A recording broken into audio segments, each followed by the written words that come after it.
The time response of a system to any input can be divided into two contributions: the transient response and the steady state.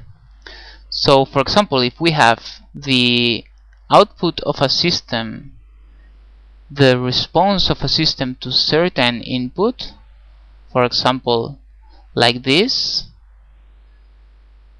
function y of t, this signal, is the result of adding up two different signals. One is like this, and this is y t of t plus another signal, which in this case is constant, and this is yss of t. So y of t is equal to yt of t plus yss of t. Y of t is the transient response, and ss of t is the steady state. The transient response has the property that when t goes to infinity, it tends to 0. It decays. The limit of that part of the output when t goes to infinity is 0. So as time goes by, it tends to vanish. The steady state is simply what is left, what remains when the time tends to infinity. Well, obviously, if the input u of t keeps changing, it is very hard to distinguish what is transient and what is steady, because the input itself is not steady. This is why the concept only really makes sense for standard inputs like the step or the ramp or a sine wave, a sinusoidal function.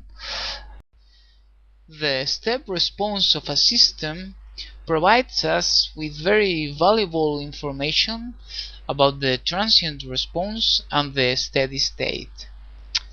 However, if we want to quantitatively assess the performance of a system under a step response, so that we can compare and rank different systems, we need to turn the graphical information that the response is giving to us into numerical variables or parameters describing each performance. Now, there are 4 fundamental parameters related to the transient response of a system to a step input. And here we're going to use this example of output y of t of a system to define those 4 parameters. Well, the first one is the overshoot. The overshoot, or the maximum peak MP of the system, which is just the maximum value that the output takes along its response, that is y max, which is located right here. This would be y max minus the value of the output in the steady state, which is this y double s, the final value of the output, over the value of the steady state itself. That is, this is a relation, a ratio between this amplitude, the amplitude of the peak, over this segment here. Sometimes it is expressed in terms of percentage. So with an overshoot of 100%, the peak would be doubling the final value of the response. Okay, the second parameter is called the peak time, TP, and it is just the time in which this maximum value is reached. So this time here is TP, the time in which the overshoot takes place, actually the first overshoot, which is the maximum. Okay, the third parameter is called the rise time, TR, and it's defined as the time it takes the system to go from certain low value to certain higher value. So for example, in this case, this is 10% of the final response. This is 10% of YSS, and this is 90% of YSS. So this interval here, this interval is defined. This is TR, the rise time, but in this case defined as from 10% to 90%. So we could have chosen some other interval. We could have decided to measure the rise time as the time it takes the system to go from zero, from the beginning of the response to its value, to its final value, to the first time the system crosses YSS, and then we would get this value for the rise time, and in that case we would be talking about the rise time from 0% to 100%.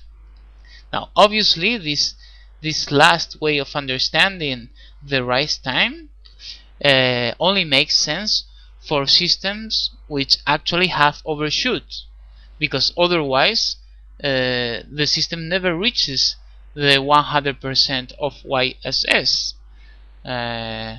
So you can see that by looking at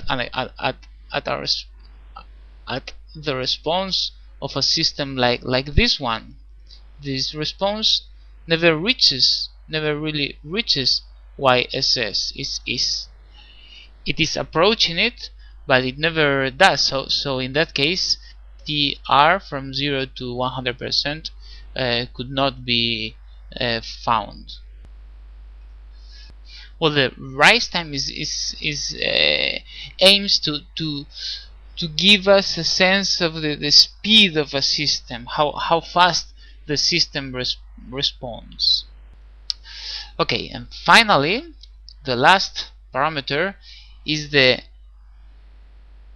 settling time, which is denoted TS, and it can also be defined in different ways, or well, it has one definition, but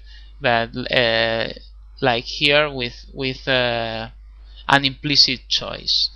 The settling time is the time it takes the system to, or the output of the system, to enter certain bands around the well, I'll draw them with a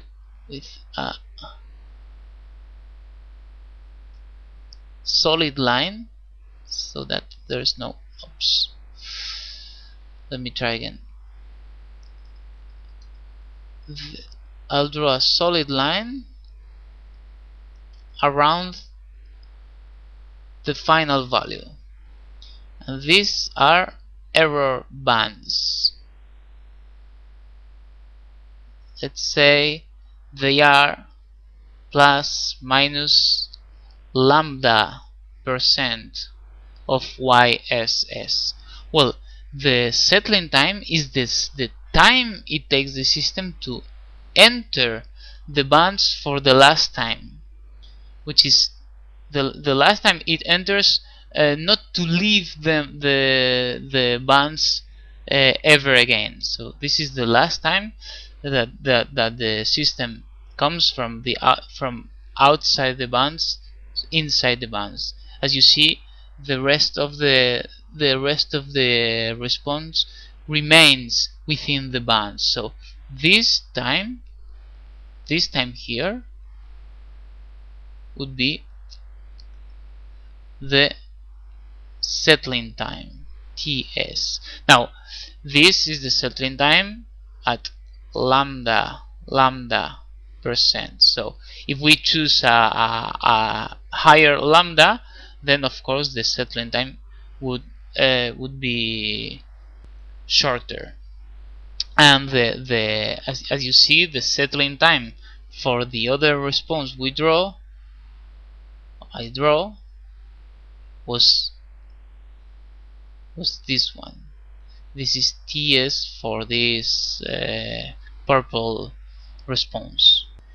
The settling time is telling us in a way when we consider that the transient response is over and the only response left is the steady state. So it's telling apart both ranges of the response. So these are the four parameters that we'll use to characterize the step response of any system, and the way in which many specifications, many transient specifications will be defined.